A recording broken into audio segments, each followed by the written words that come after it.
Doctors के terror module के खुलासे के बाद फरीदाबाद की अल फलाह यूनिवर्सिटी भी जांच के घेरे में है। दिल्ली ब्लास्ट में शामिल डॉक्टर मॉड्यूल के कई सदस्य इसी यूनिवर्सिटी में काम करते थे। अब जांच एजेंसीज अल फलाह को हुई फंडिंग की जांच कर रही है। इस बात की पड़ताल की जा रही है कि कहां से और किन किन रास्तों से यूनिवर्सिटी में फंड आया।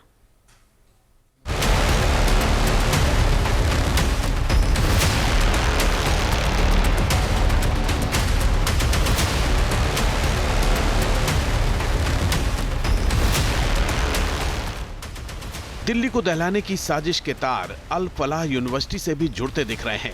ब्लास्ट में शामिल टेरर नेटवर्क के कई सदस्यों के जुड़ाव के कारण ये यूनिवर्सिटी जांच के घेरे में है। जांच एजेंसियां इस यूनिवर्सिटी को मिले फंड की भी पड़ताल कर रही हैं।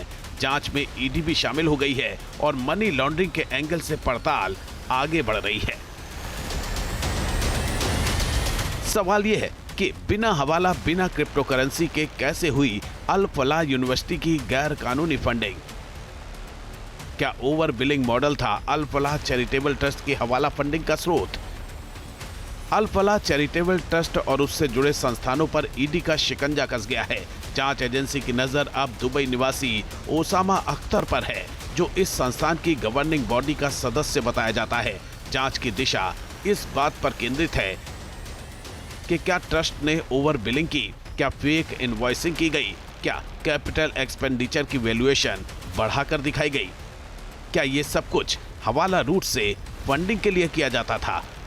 दिल्ली टेरर डॉक्टर मॉड्यूल का अब ओसामा कनेक्शन सामने आया है। हम ओसामा बिन लादेन की नहीं बल्कि ओसामा अख्तर की बात कर रहे हैं। ओसामा अख्तर जो दुबई का निवासी है, ओसामा अख्तर जो ट्रस्टी रह चुका है अल फलाह यूनिवर्सिटी की। दरअसल इन्फोर्समेंट डायरेक्टरेट अल फलाह यूनिवर्सिटी को लेकर के जांच कर रही है। सिद्दीकी यानी मुख्य ट्रस्टी की गिरफ्तारी हो चुकी है। सिद्दीकी के पास से सूत्रों के मुताबिक व्हाट्सएप के मैसेज मिले हैं जो ओसामा अख्तर को भेजे गए थे, जिसमें वो लिस्ट थी जो सामान दुबई से ज्यादा प्राइसिंग यानी ओवर प्राइसिंग के साथ अल फलाह यूनिवर्सिटी फरीदाबाद भेजा जाना था, और उसके बाद ईमेल के जरिए वो तमाम रिसिप्ट भी दिए गए थे। दरअसल ओवर प्राइसिंग के जरिए ही हवाला का कांड होता था। हवाला रैकेट के सहारे पूरी जो बिलिंग है वो अल फलाह यूनिवर्सिटी तक पहुंचती थी। अब तक की जांच में कई सवाल खड़े हो रहे हैं। सवाल यह है कि क्या ओवर बिलिंग के जरिए भारत में अनअकाउंटेड कैश जनरेट किया गया? क्या ये पैसा दुबई में बैठे हैंडलर्स के पास हवाला नेटवर्क से पहुंचता था? क्या दुबई निवासी ओसामा अख्तर इस फाइनेंशियल आर्किटेक्चर के मुख्य फैसले लेने वालों में शामिल था? दरअसल जांच एजेंसियों को पहले से ही अल फलाह यूनिवर्सिटी में गैर कानूनी फंडिंग का शक था। ईडी पहले ही आरोप लगा चुका है कि 2018 से 2025 के बीच 450 करोड़ रुपए से फ्लिक की आय हुई। Tuition fees, infrastructure budget, lab equipment और कंस्ट्रक्शन प्रोजेक्ट्स में भारी अनियमितताओं के जरिए अनट्रेस्ड कैश फ्लो बनाया गया। इन्हीं संदिग्ध लेन देन में कई विदेशी लिंक सामने आए, जिनमें ओसामा अख्तर का नाम भी शामिल है। ओसामा अख्तर अगर सूत्रों की माने तो इस पूरे के पूरे फंडिंग नेटवर्क का, हवाला नेटवर्क का मास्टरमाइंड था।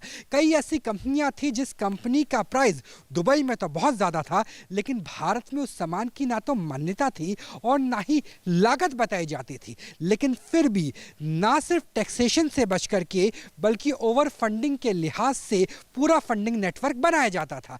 मान लीजिए कि कोई सामान 10 लाख रुपए का आमतौर पर लगना है, लेकिन 10 लाख की जगह 1 करोड़ रुपए की बिलिंग की गई। जो 90 लाख रुपए है वो एक तरीके से टैक्स की चोरी, जिसकी वजह से फेमा भी उस पर अप्लाई होता है, और उसके साथ वो 90 लाख रुपए अल फलाह यूनिवर्सिटी ट्रस्ट के पास पहुंचते हैं। और संभावना तो इस बात की भी व्यक्त की जा रही है, इस बात से इनकार नहीं है कि उसका इस्तेमाल दिल्ली को दहलाने वाले डॉक्टर टेरर मॉड्यूल की टेरर फंडिंग में भी किया जा सकता है।